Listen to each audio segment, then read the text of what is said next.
Hi my dear student, I am Ritesh Kumar Verma. आज मैं आप लोगों के लिए नया टॉपिक लेकर के आया हूँ, कृत्रिम वृक्क या आर्टिफिशियल किडनी। कृत्रिम वृक्क और आर्टिफिशियल किडनी, यह इसी को कहा जाता है, प्रोसेस जो होता है डायलिसिस, अपोहन। तो अपोहन या डायलिसिस ये प्रोसेस हम जो है उस समय करते हैं जब किसी व्यक्ति के शरीर की जो है किडनी कार्य करना बंद कर देती है। तो जब किडनी कार्य करना बंद कर देती है तो उस समय कृत्रिम वृक्क का फॉर्मेशन किया जाता है, या आप ये कह सकते हैं कि डॉक्टर के द्वारा जो मतलब अलग प्रकार के कृत्रिम या आर्टिफिशियल जो है किडनी का फॉर्मेशन किया जाता है, जिसके थ्रू ह्यूमन ब्लड से एक्सक्रीटरी मटेरियल को बाहर निकाला जाता है। ठीक है, तो ये जो मतलब एक आपका जो है स्ट्रक्चरल रूप से या चित्रात्मक रूप से एक जो है कृत्रिम वृक्क बनाया गया, और यहाँ पे ये चीज दिखाई मतलब कैसे जो है ब्लड इसके अंदर जाता है और फिर किस प्रकार से जो है ये क्या होता है, मतलब कि इसका डायलिसिस होता है, या इस तरह से जो है उत्सर्जित पदार्थ जो होते हैं वो उत्सर्जित पदार्थ किस प्रकार से जो है इसके अंदर मतलब जो है जाकर के छूटते हैं। ठीक है, तो ये प्रोसेस हम जो है करते हैं। वैसे इसमें क्या होता है, जो इसकी नलिका होती है ये चयनात्मक पारगम झिल्ली है, एक प्रकार का जो मतलब मटेरियल का साइलोफोन।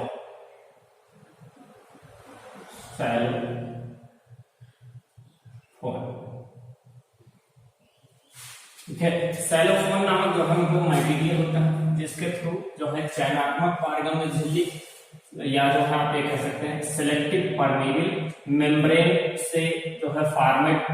एक ट्यूब्यूल्स होते हैं, कई ट्यूब्यूल्स बनाए गए होते हैं जो एक प्रकार से आप ये कह सकते हैं उनको जो है मोड़ करके कुंडलित रूप में रखा गया होता है। सैलोफोन है सैलोफेन। ठीक है, तो सैलोफेन की नलिका होती है। जैसे हम यहाँ पे देख रहे हैं कि ये दिया गया रोगी के शरीर से अशुद्ध रुधिर। अशुद्ध रुधिर का मतलब होता है कि ऐसा ब्लड जिसमें एक्सक्रीटरी मटेरियल प्रेजेंट। तो यहां से जो है रोगी के शरीर से जो मतलब एक इंजेक्शन के द्वारा जो मतलब इस प्रकार से इस नली से जोड़ा जाता है। ठीक है, और इस नली से जोड़ा जाएगा तो उसके थ्रू जो है, और यहाँ पे देखिए धमनी से पंप मार्ग की बात की गई, यानी हमारे जो है धमनियों से इसको अटैच किया जाएगा, यानी धमनी या आर्टरी से अटैच किया जाएगा, और आर्टरी से जब ये अटैच होकर के ब्लड इसके अंदर जो है जाने लगेगा। ठीक है, और ब्लड इसके अंदर जा करके पहुंच करके जो है जो नलिकाएं होती हैं इन नलिकाओं में फैलता है, ब्लड इन नलिकाओं में फैलेगा और पूरी नलिका में जो है ब्लड फैल जाएगा। और इस प्रकार से जो साइलोफेन होता है, ठीक है, जो साइलोफेन से बनी हुई चयनात्मक पारगम्य झिल्ली होती है उसका जो है मतलब एक कैरेक्टर होता है कि एक सैलोफेन के बनी हुई झिल्ली में हम शर्करा और जो यूरिया का विलयन डाल दें। ठीक है, यूरिया का विलयन डाल करके उसे लटका दें और किसी मतलब जो है किसी जल का अमाउंट हो या कोई मतलब जो है विलयन हो, उस विलयन में हम उसे रख दें। तो सैलोफेन से क्या होगा कि कुछ समय के बाद प्रासरण प्रोसेस के द्वारा उस सैलोफेन से उत्सर्जी पदार्थ, या आप ये कह सकते हैं कि एक प्रकार का जो मतलब यूरिया है या यूरिक एसिड या अन्य जो है जो साल्ट होते हैं, लवण होते हैं, वो छन करके उस सैलोफेन झिल्ली से बाहर आ जाएंगे, लेकिन ग्लूकोज मटेरियल बाहर नहीं आएगा। ठीक है, तो ये प्रोसेस जो होता है, ये प्रोसेस जो हम मतलब इसी प्रोसेस को जो है मतलब क्या कहते हैं, हम डायलिसिस कहते हैं। तो कृत्रिम वृक्क के द्वारा यहाँ पर जो है अपोहन या डायलिसिस के लिए जो है बना हुआ जो मतलब आप ये कह सकते हैं एक प्रकार से ताजा विलयन रखा गया है, और ये विलयन इसके अंदर जो है प्रवाहित किया जाता है, और पूरे जो मतलब इंस्ट्रूमेंट में जो है क्या है कि ये विलयन फैला हुआ है। ठीक है, और उसके बाद दूसरी तरफ से आप देख रहे हैं कि जो उत्सर्जी पदार्थ है, यानी अपोहन के बाद का विलयन की बात की जा रही है, यानी अपोहन होने के बाद, डायलिसिस होने के बाद जो विलयन होता है वो यूरिया व अन्य लवण की बात की जाए। यानी इसमें सिर्फ ये चीज है कि जैसे कि आप वृक्क की बात करते हैं, वृक्क में क्या होता है कि 24 घंटे में लगभग 180 लीटर, ठीक है, 24 घंटे में लगभग जो है 180 लीटर जो है क्या कर दिया जाता, अल्ट्रा फिल्ट्रेट कर दिया जाता या परानिषेवित किया जाता, ठीक है। लेकिन पुनः क्या होता है कि 180 लीटर जो है मतलब अल्ट्रा फिल्ट्रेट से या परानिषेवित विलयन से रीएब्जॉर्प्शन होता है। ये जो मतलब ब्रिक का वर्क है या किडनी का वर्क है, किडनी में रीएब्जॉर्प्शन होता है, लेकिन यहाँ पर जो है रीएब्जॉर्प्शन का प्रोसेस नहीं होता, ठीक है। रीएब्जॉर्प्शन का प्रोसेस नहीं होगा, जो चीज मतलब इससे यानी कहीं मतलब उत्सर्जी पदार्थ इससे निकल जाएंगे और उत्सर्जी पदार्थ इधर से आकर के मतलब जो निकल रहे हैं और दूसरी तरफ से जो हमारा जो मतलब शुद्ध ब्लड जो है वो जो है मतलब आप ये देख रहे हैं शुद्ध ब्लड क्या होता है कि दूसरी नली के माध्यम से उस रोगी के शरीर में पहुंचा दिया जाता है। यहाँ पे दिया गया है रोगी के शरीर का शुद्ध रुधिर या रोगी के शरीर में शुद्ध रुधिर, यानी इधर से रुधिर जाएगा और फिर जो है कई नलियों से घूमता हुआ जो है आता है और उसके बीच में ही रखे हुए सेलोफेन विलियन के थ्रू, ठीक है, सेलोफेन झिल्ली से बनी हुई नलिका के थ्रू या जिसे आप कह सकते हैं सेलेक्टिव परमेबल मेम्ब्रेन से बनी नलिका के थ्रू क्या होता है, जो हमारा जो है उत्सर्जित पदार्थ होता है यूरिया या अन्य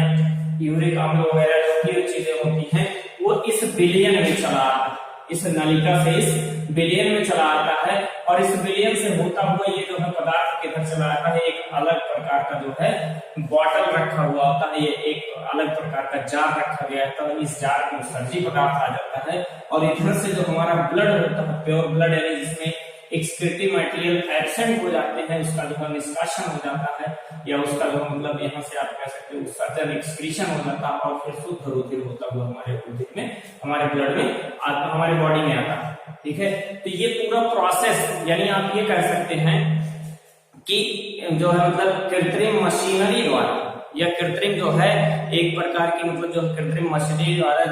जिसका उपयोग करके रुधिर से उत्सर्जित पदार्थों को निकालने की प्रक्रिया,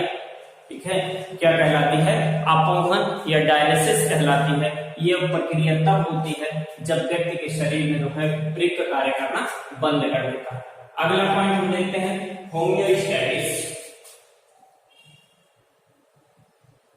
होम्योस्टैटिस जो होता है, होम्योस्टैटिस का मतलब होता है कि जैसे शरीर में जो है अम्ल क्षार इन सब चीजों का जो है नियंत्रण रखना, ठीक है। ऐसे होम्योस्टैटिस का मतलब ये चीज होता है जैसे बॉडी में जितना जो है वाटर मॉलिक्यूल है, एसिड है, ठीक है, बेस है या फिर जो है इसके अंदर साल्ट है या लवण जिसे आप कहते हैं, इन सब की मात्रा को जो है स्थिर रखने का या एक इक्विलिब्रियम पॉइंट या एक साम्य अवस्था स्थापित करना, साम्य बॉडी में एक साम्य या जो है मतलब शरीर में एक साम्य अवस्था स्थापित करने का जो प्रोसेस होता है, जो प्रक्रिया होती है, उसी पर ये प्रक्रिया को क्या कहा जाता है, होम्योस्टैटिस। होम्योस्टैटिस के प्रोसेस में तो मतलब क्या किया जाता है जैसे कि ब्रिक के द्वारा जो ब्रिक होता है, ये हम जो मतलब किडनी की बात करते हैं, ये डायलिसिस वाला तो ये तो एक प्रकार से होम्योस्टैटिस ये भी स्थापित करेगा, लेकिन ये जो है आर्टिफिशियली है। लेकिन हम जो मतलब जो है किडनी की बात करते हैं, किडनी के द्वारा क्या होता है,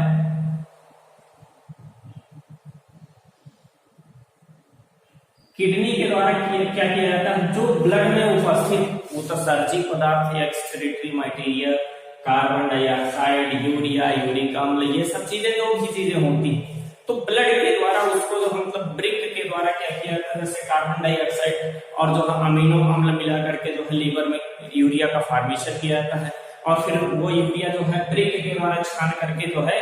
यूरिन में बदल दिया जाता है या आप ये कह सकते हैं मूत्र का निर्माण कर दिया जाता है, जिसके द्वारा शरीर से बाहर निकाल दिया जाता है। यानी शरीर से जो उत्सर्जित पदार्थों को बाहर निकालना तथा जो है जल एवं जो है खनिज लवण की मात्रा का जो नियंत्रण करना, वही प्रोसेस क्या कहलाता है, होम्योस्टैटिस। प्रासरण नियंत्रण की बात करें हम, ऑस्मो रेगुलेशन या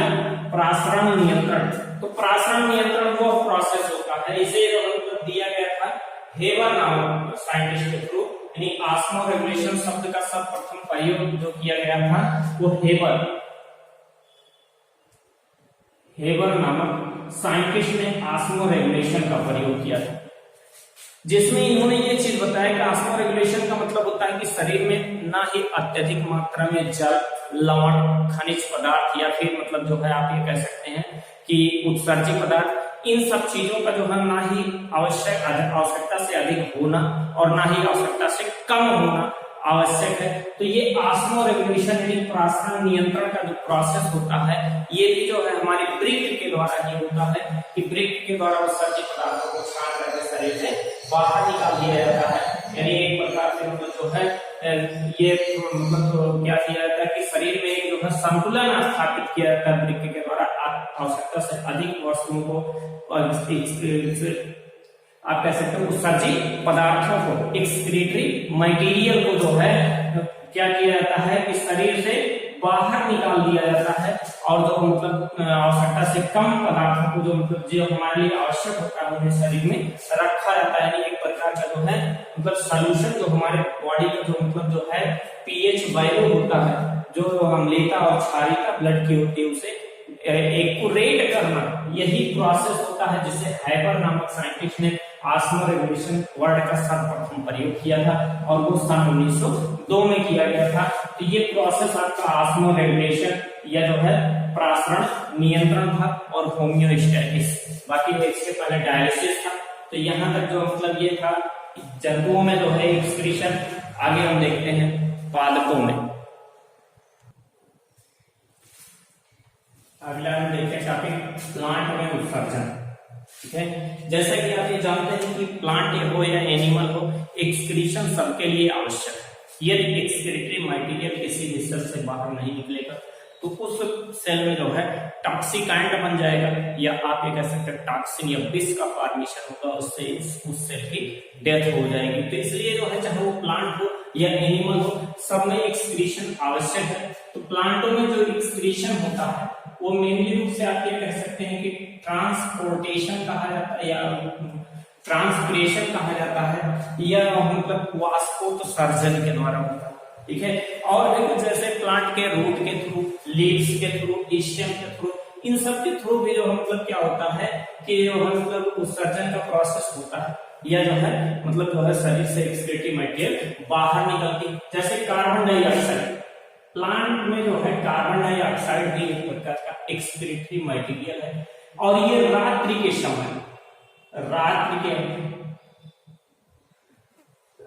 के समय इसका उत्सर्जन जो है स्टोमेटा के थ्रू किया जाता है, रंध्रों के द्वारा किया जाता है। दूसरी चीज जैसे कुछ एक्सक्रीटरी मटेरियल क्या होते हैं वो पत्तियों, फलों, इन सब में क्या होता है संचित हो जाते हैं। तो जब पत्तियों और फलों में संचित होते हैं तो पौधों को आप देखते हैं कि बहुत से ऐसे पौधे होते हैं जो उत्सर्जन के माध्यम से, जो उत्सर्जन जो प्रोसेस होता है उस उत्सर्जन के माध्यम से क्या करते हैं कि मतलब जो है पत्तियों को जो है गिरा देते हैं, यानी उत्सर्जित पदार्थ जो है उसके अंदर छोड़ देते हैं। उसके बाद वो पत्तियां पुरानी हो जाती है, उनको गिरा दिया जाता है। यानी वहां पर जो है एक एब्सिसिक एसिड होता है या जो है एक प्रकार का हार्मोन होता है जिसके द्वारा जो है पत्तियों को गिरा दिया जाता है। कुछ जो मतलब जैसे रेजिन, मोम, एल्कलाइड्स मटेरियल, ये सब क्या होते हैं मतलब इन सबको जो है पौधों के द्वारा, पौधों में इन सबका फॉर्मेशन होता है और पौधों के जड़ों के द्वारा, ठीक है, वहां पर उपस्थित सॉइल के अंदर इन्हें जो है उत्सर्जित कर दिया जाता है या निकाल दिया जाता है। तो ये प्रोसेस मतलब जो है प्लांट में एक्सक्रीशन था। अगर ट्रांसपोर्टेशन की बात करें, ट्रांसपिरेशन की बात करें या वाष्पोत्सर्जन की बात करें तो वाष्पोत्सर्जन का मतलब ये होता है पौधे के वायवीय भागों द्वारा,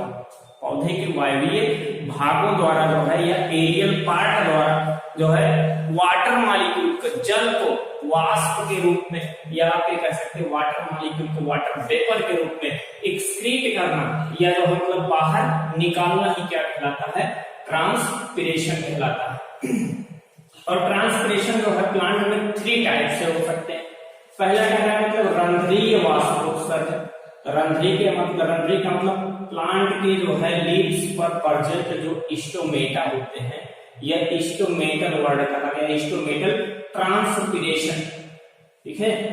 स्टोमेटा के थ्रू जो है जल का वाष्प के रूप में निकलना कहलाता है वो रंध्री या स्टोमेटल ट्रांसपिरेशन कहलाता है। दूसरा पॉइंट उपत्वची। उपत्वची का मतलब जैसे प्लांट में जो है क्यूटिकल होती है या इसकी एपिडर्मल लेयर होती है। इन सब स्थानों पर कुछ जो मतलब जैसे कुछ स्टोमेटा प्रेजेंट होते हैं जिनके थ्रू जो है वह जल का वाष्प के रूप में बाहर निकलने की प्रक्रिया क्या कहलाती है, क्यूटिकुलर या उपत्वचीय ट्रांसपिरेशन, क्यूटिकुलर ट्रांसपिरेशन या उपत्वचीय ट्रांसपिरेशन। तीसरा जो है वातरंध्री, वातरंध्री का मतलब प्लांट के छाल जो होते हैं, बार्क या छाल पर जो है कुछ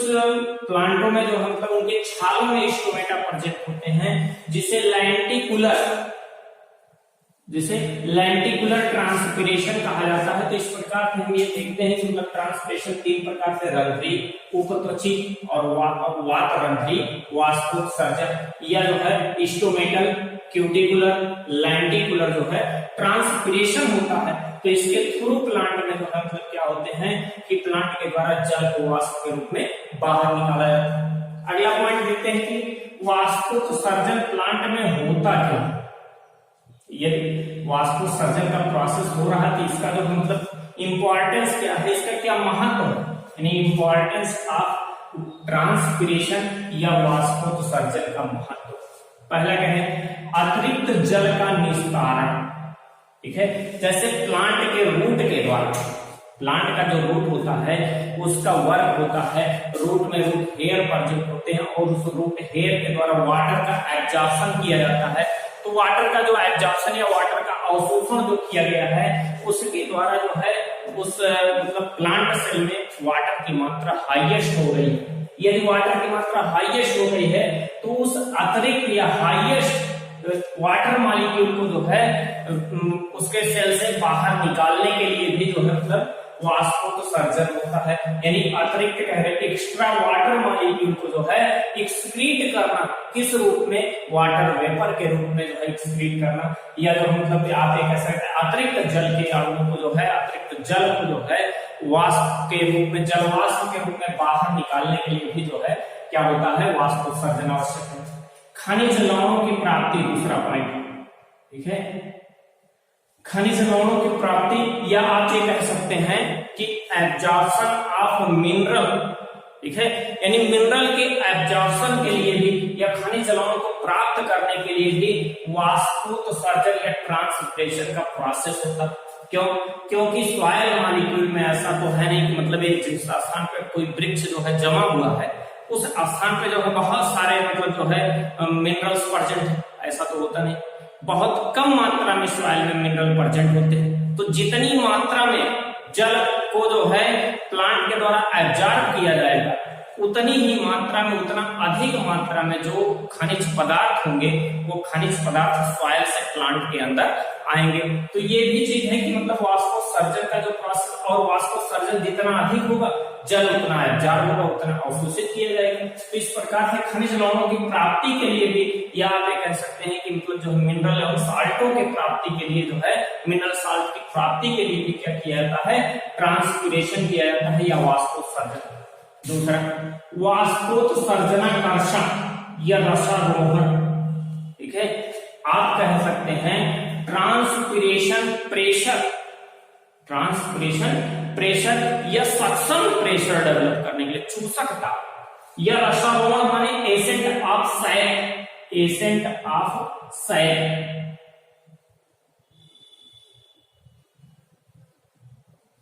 एसेंट ऑफ सैक कहा जाता है, यानी प्लांटों में जो है, जो यदि रेगुलरली जो है ट्रांसपिरेशन बना रहेगा, वाष्पोत्सर्जन बना रहेगा, तो एक प्रकार का जो मतलब चूसक दाब उत्पन्न होगा कि एक तरफ से वाटर मॉलिक्यूल आ और दूसरी तरफ से बाहर निकल रहा है, तो एक प्रकार का प्रेशर उत्पन्न होगा। और उस प्रेशर को बरकरार रखने के लिए प्लांट में क्या होगा, ट्रांसपिरेशन या वाष्पोत्सर्जन होना चाहिए। एक दाब उत्पन्न होगा जिससे रसारोहण दाब कहा जाता है या वाष्पोत्सर्जनाकर्षण दाब कहा जाता है। उस दाब के द्वारा क्या करते हैं, प्लांट जो है वो वाटर मॉलिक्यूल और मिनरल का एब्जॉर्प्शन करते हैं। तो ये भी जो मतलब क्या होता है, आवश्यक होता है। नेक्स्ट पॉइंट है ताप नियंत्रण या थर्मो रेगुलेशन। ठीक है, थर्मो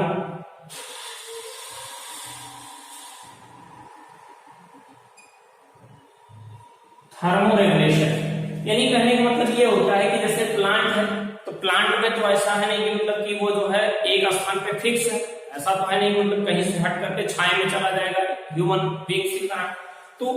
उसके लिए मतलब जो है टेम्परेचर रेगुलेट करना है, बॉडी में जो है एक टेम्परेचर बनाए रखना है जिससे कि उसके अंदर प्रेजेंट फिजियोलॉजिक प्रोसेस होता रहे। तो उस फिजियोलॉजिक प्रोसेस को बनाए रखने के लिए जो वाटर मॉलिक्यूल उसके अंदर प्रेजेंट है उसे बाहर निकालना और दूसरे वाटर मॉलिक्यूल को जो है एब्जॉर्ब करना। तो इस प्रकार से जो है मतलब टेम्परेचर के रेगुलेशन या ताप नियमन में भी जो है क्या होता है, ट्रांसपिरेशन या वाष्पोत्सर्जन आवश्यक है।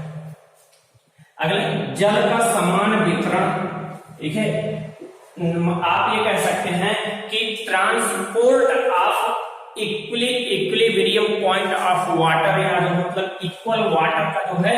ट्रांसपोर्टेशन करने के लिए या समान वितरण करने के लिए हर सेल में जो है सेम अमाउंट में जो मतलब वाटर मॉलिक्यूल प्रेजेंट हो, इसके लिए भी क्या होता है, या जो मतलब जल की मात्रा समान स्थिति में सभी सेलों में प्रेजेंट हो, उपस्थित हो, इसके लिए भी वाष्पोत्सर्जन का आवश्यकता होती है, वाष्पोत्सर्जन की। अगला, फलों की शर्करा की सांद्रता, आप कह सकते हैं कंसंट्रेशन ऑफ फूड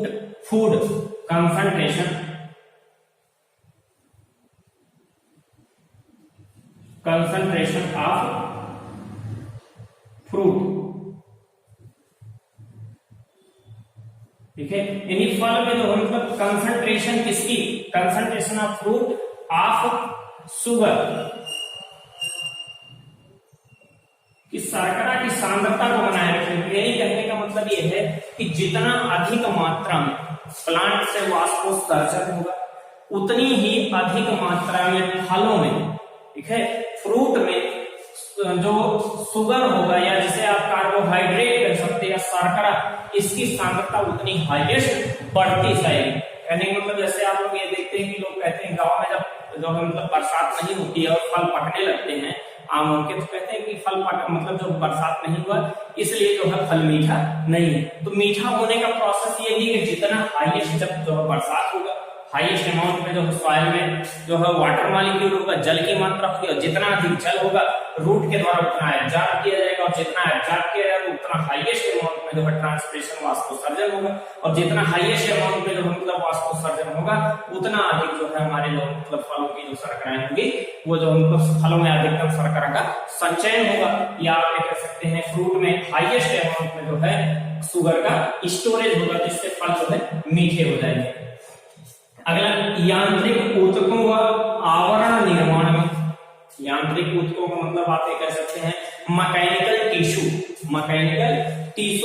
या फिर जो है मतलब आप ये कह सकते हैं कि उसके ऊपर का जो लेयर फॉर्मेशन होता है, जैसे क्यूटिकल हो गया या फिर मतलब जो है बार्ब हो गई, इन सब के फॉर्मेशन के लिए कि जितने हाईएस्ट अमाउंट में वाष्पोत्सर्जन होता रहेगा, वाटर मॉलिक्यूल एब्जॉर्ब हो रहे होंगे, मिनरल जो है जितनी अधिक मात्रा में मिलेगा प्लांट को, तो प्लांट सेल के द्वारा उतना अधिक फिजियोलॉजिक प्रोसेस किया जाएगा, उतना हाईएस्ट अमाउंट में उसके अंदर एनर्जी क्रिएट होगी, और जितना एनर्जी क्रिएट होगी तो सेल हमारे जो मतलब क्या होंगे, स्ट्रांग होंगे, मजबूत होंगे, और अगर सेल मजबूत होगा तो मैकेनिकल टिश्यू का फॉर्मेशन होगा या जो है यांत्रिक ऊतकों का फॉर्मेशन होगा, और इस प्रकार से जो है फिर हमारा जो प्लांट होगा बहुत ही मजबूत होगा, और दूसरी चीज उसके जो है आवरण होंगे वो भी दृढ़ होंगे, या जो है आप ये कह सकते हैं हार्डली होंगे। तो इस प्रकार से जो है प्लांट में एक्सक्रीशन,